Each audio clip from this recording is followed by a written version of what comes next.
बुगटी साहब हमारे साथ मौजूद हैं और आज का तारीखी दिन है। बुगटी साहब, बलूचिस्तान के लिए आप कुछ कर पाए हैं पिछले 16 महीने में? बिस्मिल्लाहिर्रहमानिर्रहीम।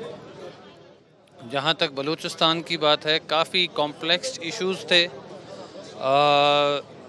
जनरली इस टाइम करने से ज़्यादा जो इमरान खान तबाही के हाल पे मुल्क को छोड़ के गए, तो उन्हें दुरुस्त करने में ज़्यादा वक्त हुकूमत का गुज़रा।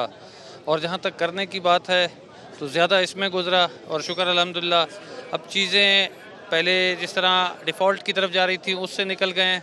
और जिस तरह आपने देखा है कि इमरान खान ने 9 मई जैसा वाक़या कराया मुल्क में, इस तरह के मुल्क में इंतशार फैलाए, तो फ़िलहाल ज़्यादा वक्त उनके ऊपर गुज़रा और अल्हम्दुलिल्लाह कुछ चीज़ें साथ साथ हुई हैं, मगर बलूचिस्तान की बेशतर चीज़ें इस तरह से नहीं हो सकी।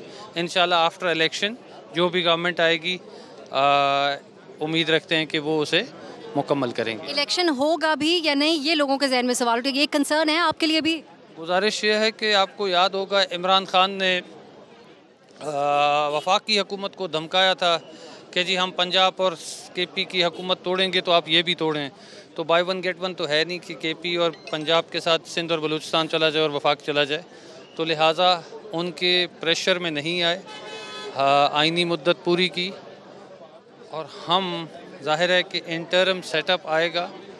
अब कोई हम पे ये तो नहीं कह सकता ना कि ये इलेक्शन नहीं कराना चाह रहे हैं, हम तो इलेक्शन कराना चाह रहे हैं कि अपनी मुद्दत पे जा रहे हैं। और अभी आपके सामने है डीलिमिटेशन की बात आई है, तो डीलिमिटेशन में 4-6 महीने तो लगते हैं। उस वक्त पे तो इलेक्शन ना हुआ, इसकी ओनरशिप ले रहे हैं आज आप बुगटी साहब? हुकूमत ने अपने आप को 6 महीने एक्सटेंड नहीं किया, ठीक है ना, तो वो आईनी हुकूमत की जिम्मेदारी होगी, हमारी कतन नहीं।